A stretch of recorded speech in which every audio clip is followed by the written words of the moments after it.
வணக்கம். அன்பர்களுக்கு இந்த குரு பெயர்ச்சி எப்படி இருக்க போகுதுங்கிறத இந்த 12 ராசிகளுக்கும் சொல்லப்போகிறோம். எப்படின்னு கேட்டிங்கன்னா, விதி, மதி, கதி. விதின்றது என்னன்னு கேட்டிங்கன்னா, நம்ம பிறக்கிறப்போ என்ன லக்னம், என்ன திசாபுத்தி, அதுக்கேற்ற மாதிரி நம்ம பலன்கள் இது நடக்கிறது விதி. மதிங்கிறது என்னென்னா சந்திரன்.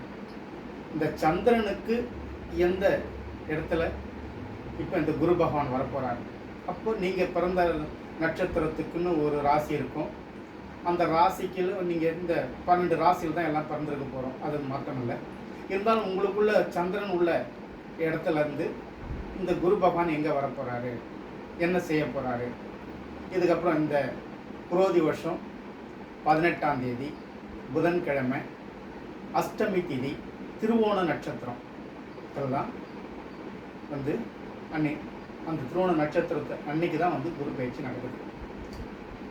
எங்கன்னு கேட்டிங்கனாக்கா, மேஷ ராசியிலேருந்து ரிஷப ராசிக்கு போகிறாங்க.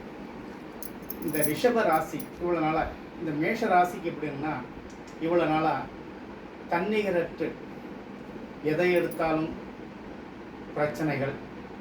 இது முக்கியமாக சொல்ல போனது என்னன்னு கேட்டால், குழந்தைகளுக்காக இல்லை, ஒரு 25 வயசுலேருந்து 50 வயசு உள்ளவங்களுக்குன்னு வச்சுங்களேன். ஏன்னா இப்போ குழந்தைங்கள பெற்றவங்க கேர் பண்ணிக்க போகிறாங்க, அவங்களுடைய இது பண்ணிக்க போகிறாங்க. வயசானவங்கள அவங்களுடைய குழந்தைங்க கேர் பண்ண போகிறாங்க. இப்போ முக்கியமாக யாருக்கு இந்த இது நடக்கும் அப்படின்னு கேட்டிங்கன்னா, இந்த 20 வயசுலேருந்து இந்த 60 வயசு வரையும் இப்படி உள்ளவங்க தான். ஏன்னா அவங்க தான் உழைப்பு, உடல், எதிர்காலம், திருமணம், தொழில், கல்வி, அதுக்கப்புறம் அவங்களுக்கு திருமணம் ஆயிருந்தால் குழந்தை பாக்கியம், இதை பற்றிலாம் சொல்லப்போம். இப்போ இந்த மேஷ ராசிக்கு இவ்வளோ நாளாக இருந்ததுடைய இதுக்கப்புறம் நல்ல ஒரு பலன்கள் வரப்போகுது. அவங்களுடைய நல்ல ஒரு எதிர்காலம், இவ்வளோ நாளாக அவங்க கஷ்டப்பட்டு இருந்ததுலாம் விலகி நல்ல ஒரு எதிர்காலம், அவங்களுக்கு வந்து நல்ல இடத்துல வேலை, திருமணம் ஆகாதவங்களுக்கு நல்ல ஒரு திருமணம், தொழில் செய்கிறவங்களுக்கு நல்ல ஒரு தொழிலில் முன்னேற்றங்கள், இது எல்லாமே சிறப்பாக இருக்கும். அவங்க ஒரே ஒரு முறை குரு பகவான் ஆலங்குடி போயிட்டு குரு பகவான் கோயிலில் அவங்க பிறந்த மேஷராட்சிக்காரன்னா அஸ்வினி, பரணி, கிருத்திகை, இந்த 3 நட்சத்திரம், கிருத்திகை முதல் பாதவன்யம், இந்த 3 நட்சத்திரம் அவங்களுடைய நட்சத்திரத்தில் போயிட்டு அவங்க பிறந்த நன்னிக்கோ இல்லை அந்த நட்சத்திரம் வர நன்னிக்கோ போயிட்டு ஒரு அர்ச்சனை செஞ்சீங்கன்னா ரொம்ப நல்லா இருக்குங்க. அடுத்து ரிஷபராசி. ரிஷபராசிக்கு இப்போ வந்து எப்படி இருக்குன்னா, கல்வி ரொம்ப சிறப்பாக இருக்கும். ஏன்னு கேட்டிங்கன்னா, இந்த ரிஷபராசிக்கு அதிபதியான சுக்கிரன் வந்து இப்போ உச்சத்தில் இருக்கார்.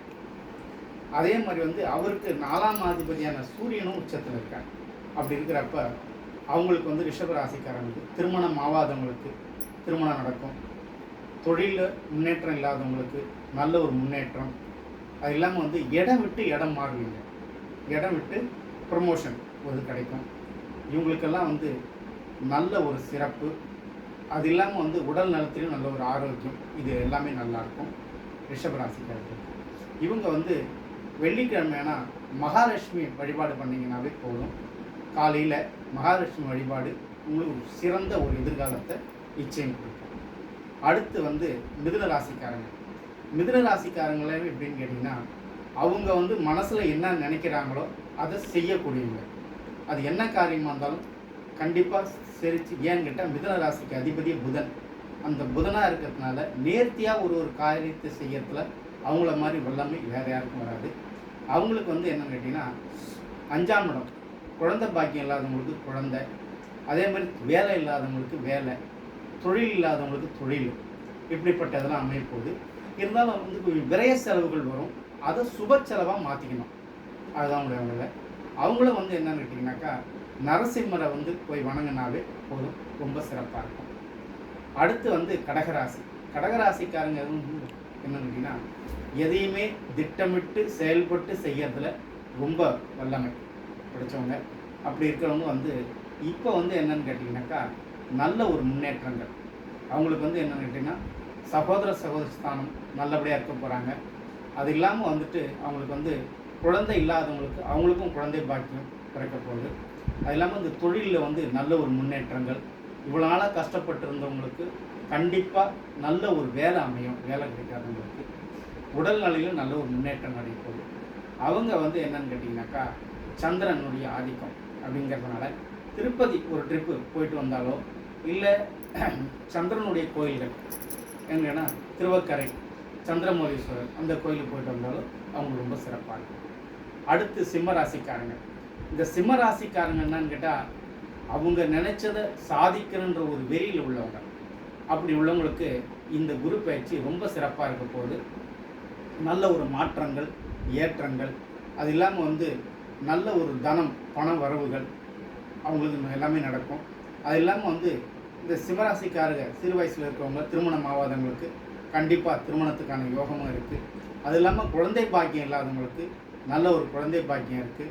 அது இல்லாமல் அவங்களுக்கு வந்து என்னென்னு கேட்டிங்கனாக்கா, கணவர் திருமணம் ஆனவங்க, கணவர் மனைவி பிரிஞ்சு இருக்கிறவங்க, அதனால் தொல்லைகள் இருக்கிறவங்க, அதுவும் அந்த மாதிரி எதுவும் இருந்ததுனாக்கா அது இதுக்கு கூட வரக்கூடிய காலகட்டத்தில் அது ரொம்ப சிறப்பாயிடும். அவங்க வந்து என்னென்னு கேட்டிங்கன்னா, ஒரு சனிக்கிழமையும் போயிட்டு ஆஞ்சநேயரை வழிபட்டாங்கன்னா ரொம்ப சிறப்பாக இருக்கும். அடுத்து கன்னியாராசிக்காரங்க. இவ்வளோ நாளாக வந்து ரொம்ப கஷ்டத்துலேயும், சொல்ல முடியாத துயரத்துலேயும், தேவையில்லாத பண செலவுகள், கண்டம், விரயம் இந்த மாதிரிலாம் இருந்தவங்களுக்கு இந்த குரு பயிற்சி ரொம்ப நன்மையை தரப்போகுது. அவங்களுக்கு வந்து வாழ்க்கையில் வந்து இதுக்கப்புறம் வெளிநாடு போகிறது, வெளிநாடு சம்மந்தப்பட்ட இது பண்ணுறது, உடல் ஆரோக்கியம் பெறுறது, அவங்களுக்கு இதுக்கு நாள் வந்து நோய் வாய்ப்பட்டிருந்தாலும் அதில் விடுபட்டு நல்ல ஒரு உடல் ஆரோக்கியம் பெறுறது. அது இல்லாமல் வந்து உறவுக்காரங்க வகையிலும் கணவன் மனைவிக்குள்ளே இருந்த பிரச்சனைகள், மற்ற வேலை செய்கிற இடத்துல இருந்த தொந்தரவுகள் இதெல்லாம் விலகி நல்ல ஒரு செழிப்பாக இருக்க போகிறாங்க. அவங்களுக்கு வந்து என்னன்னு கேட்டிங்கனாக்கா, நரசிம்மரை வணங்கிறது ரொம்ப சிறப்பாக இருக்கும், நல்லாவே இருக்கும். அடுத்து வந்து துலா ராசிக்காரங்க.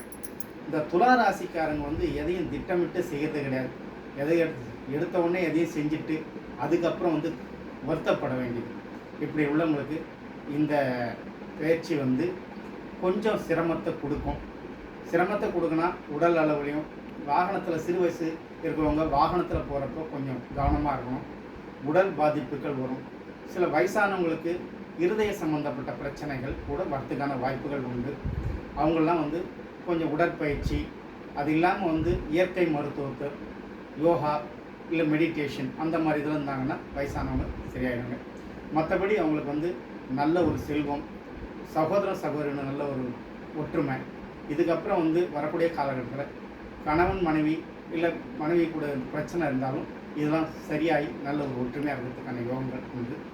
அவங்க வந்துட்டு என்னன்னு கேட்டிங்கனாக்கா, வெள்ளீஸ்வரர் அப்படின்னு சொல்லக்கூடிய ஈஸ்வரன் கோயிலுக்கு போயிட்டு அதை வணங்கினாவே ரொம்ப சிறப்பாக இருப்பாங்க. அடுத்து வந்து விருச்சிக ராசி. விருச்சிக ராசிக்கு இவ்வளோ காலமாக வந்து விரோதி, வியாதி, கடன் வழக்கு இந்த மாதிரி இதில் இருந்தவங்களுக்கு இப்போ அந்த கடன்லாம் விடுபட போகுது. சிரமமே இல்லாமல் விடுபடும் கடன், அப்படி இருப்பாங்க. அது இல்லாமல் வந்து அவங்களுக்கு வந்து திருமணம் ஆகாத இருக்கிற குழந்தைங்களுக்கோ இல்லை பெண்களுக்கோ ஆண்களுக்கோ அவங்களுக்குலாம் நல்ல விதமாக திருமணம் நடக்க போகுது. அது இல்லாமல் அந்த தொழில் இல்லாதவங்களுக்கும் நல்ல ஒரு தொழில் அமைஞ்சு நல்ல ஒரு வேலை, வெளிநாடு போகிறதுக்கான வந்து அபரீதமான லாபம் வந்து நீங்கள் நினச்சி பார்க்க முடியாத அளவுக்கு லாபங்கள் கிடைக்கும். அந்த இது வந்து யோகமாக இருக்கப்படுங்க. இவங்க வந்து என்னன்னு கேட்டிங்கனாக்கா, முருகனை உங்கள் இஷ்ட தெய்வமாக போய் நீங்கள் வணங்கி வந்தீங்கன்னாவே, பழனிக்கு ஒரு ட்ரிப் போயிட்டு வந்தாவே நீங்கள் நினச்ச காரியம் உங்களுக்கு நிச்சயமாக நடக்கும். அடுத்து தனுசு ராசிக்காரங்க. தனுசு ராசிக்காரங்களுக்கு வந்து இப்போ என்னன்னு கேட்டீங்கன்னா, இந்த பூர்வ புண்ணிய ஸ்தானத்துலேருந்து 6ஆம் இடத்துக்கு போகிறார். 6ஆம் இடம் என்னன்னு கேட்டிங்கன்னா, ருணம், ரோகம், சத்ரு இப்படிப்பட்ட நேரத்தில் இருக்கிறதுனால சின்ன சின்ன உடல் உபாதைகள், சின்ன சின்ன பிரச்சனைகள் இதெல்லாம் வந்தாலும் தொழில் வந்து நல்ல ஒரு முன்னேற்றமாக இருக்கும். வேலை இல்லாதவங்களுக்கு நல்ல ஒரு வேலை கிடைக்கும். குடும்பத்தில் வந்து சிறு சிறு பிரச்சனைகள், தொந்தரவுகள் இதெல்லாம் வரும். அதுக்கு நீங்கள் வந்து செய்யக்கூடியது என்னன்னு கேட்டிங்கனாக்கா, இங்கே இருக்கிற ஆலங்குடியோ இல்லை திட்டையோ இல்லை தக்கோலமோ இந்த இடத்துல போயிட்டு குரு பகவானை வியாழக்கிழமை வழிபட்டு வந்தீங்கன்னாவே உங்கள் வீட்டில் இருக்கிற பிரச்சனைகளும் உங்களுக்கு இருக்கிற பிரச்சனைகளும் தீர்ந்து நல்ல ஒரு யோகமாக இருக்குங்க. அடுத்து வந்து மகர ராசிக்காரங்க. மகர ராசிக்காரங்க யாருன்னு கேட்டால், உழைக்கணும், நல்லா இது பண்ணுறதுங்க. அப்படி இருந்தவங்களுக்கு இவ்வளோ நாளாக இருந்த பிரச்சனைலாம் நீங்கி நல்ல ஒரு யோகம், நல்ல ஒரு லாபம், நல்ல ஒரு செல்வம். என்ன, 7.5 சனியில் முதல் பகுதியில் இருக்கவங்களுக்கும் சரி, 2வது ரவுண்டில் இருக்கவங்களும் சரி, 3வது ரவுண்டில் இருக்கவங்களும் சரி, இவ்வளோ நாளாக இருந்த பிரச்சனைகள் கொஞ்சம் நீங்கி நல்ல ஒரு யோகம், திருமணம் ஆகாதவங்களுக்கு திருமணம், நல்ல ஒரு தொழில், அவங்களுக்கு வந்து என்னென்னா தொழில் நேர்த்தியாக இருக்கும், தொழில் வந்து நல்ல தொழில் அமையும். வீட்டில் குடும்பத்தில் இருந்த பிரிஞ்ச தம்பதிகள் ஒன்று சேர்கிறதுக்கான வாய்ப்புகள் கண்டிப்பாக உண்டு. இவங்க வந்து என்னென்னு கேட்டிங்கனாக்கா, சாஸ்தா இல்லை ஐயப்பன், அப்படி இல்லைன்னா ராகவேந்திர வணங்கிறது ரொம்ப சிறப்பாக இருக்கும். அடுத்து வந்து என்னென்னா கும்பராசிக்காரங்களுக்கு இப்போ வந்து என்னென்னு கேட்டிங்கன்னா, இந்த ஜென்ம சனி நடந்துகிட்ருக்கு. அப்படியே இருந்தாலும் கும்பராசிக்கு அதிபதியே சனியாக இருக்கிறதுனால அவங்கள அந்தளவுக்கு ஒன்றும் கெடுதலை செய்ய போகிறதில்ல. இருந்தாலும் குடும்பத்தில் சிறு சிறு பிரச்சனைகள், கஷ்டங்கள் இதெல்லாம் இருக்கும். அதெல்லாம் தீர்றதுக்கு நீங்கள் வந்து என்னென்னு கேட்டிங்கன்னா, உங்களுக்கு நல்ல ஒரு வேலை அமையும், நல்ல ஒரு தொழில், வேலைக்கு வேலை, இல்லை தொழில் செய்கிறவங்களாக இருந்தால் தொழிலில் முன்னேற்றங்கள். அது இல்லாமல் வந்து இந்த காய்கறி, இது சிறுதானியம், இந்த மாதிரிலாம் பண்ணுறவங்களுக்கு, இந்த கமிஷன் ஏஜென்ட், யூக வணிகம் அப்படி செய்கிறவங்களுக்கும் நல்ல ஒரு யோகமாக இருக்க போகுது. அவங்கெல்லாம் வந்து என்னென்னு கேட்டிங்கனாக்கா, கும்பராசிக்காரங்களுக்கு வந்து இந்த பஞ்சமுக ஆஞ்சநேயரை வணங்குறது ரொம்ப சிறப்பு. கடைசிக்கு அவங்களுக்கு வந்து எல்லா அருளும் நிச்சயமாக கிடைக்கும். அடுத்து மீனராசிக்காரங்களுக்கு வந்து இப்போ தான் வந்து என்னென்னு கேட்டிங்கனாக்கா, ஜென்மத்திலேயே 7.5 சனி, ஜென்ம ராகு, 7ஆம் இடத்துல குடும்பத்தில் பிரச்சனைகள், மனசு ஒரு நிலையாக இருக்காது, பரிதவிப்பு, என்ன இனம் புரியாத கவலை, எதுக்கு பேசுகிறோம் என்ன பேசுகிறோன்னு தெரியாமல் ஒரு நிலைமை, இப்படிலாம் இருந்துக்கிட்டு இருக்கும். இதுக்கப்புறம் வந்து என்னென்னு கேட்டிங்கன்னா, நீங்கள் செய்ய வேண்டியதெல்லாம் வந்து நீங்கள் ஒரே ஒரு காரியத்தை மட்டும் அவசியம் செய்யணும்.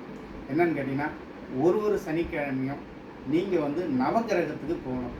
நவகிரகத்தை போய் இது பண்ணிட்டு வந்தீங்கன்னாவே இந்த பிரச்சனை உங்களை விட்டு விலகும். அது இல்லாமல் வந்து முடிஞ்சதுனாக்கா உங்களுக்கு நவகிரக ஸ்தலத்தில் ஒரு முறை திருநாகேஸ்வரமோ இல்லை திருநள்ளாரோ போயிட்டு வந்தீங்கன்னா இந்த இருக்கிற பிரச்சனைலாம் உங்களை விட்டு விலகி நல்ல ஒரு எதிர்காலம், நல்ல ஒரு நேர்த்தியான எதிர்காலம், தொழில், திருமணம் ஆகாதவங்களுக்கும் திருமணத்துக்கான யோகங்கள், தொழிலில் வெளிநாடு போய் வேலை செய்கிற யோகம், கண்டிப்பாக இது எல்லாமே நடக்கும். நல்ல ஒரு செழிப்பாக இருக்க போகிறீங்க. இன்னும் உங்களுக்கு எதனா உங்களுக்கு சந்தேகம் இருந்ததுன்னா கீழே கமெண்ட் பாக்ஸில் என்னுடைய நம்பர் வரும், அதை கால் பண்ணுங்கள். உங்களுக்கு எனி டைம் வந்து எந்த நேரமும் உங்களுக்கு உங்களுடைய சந்தேகத்தை நேர்த்தி வைக்கணும். வணக்கம்.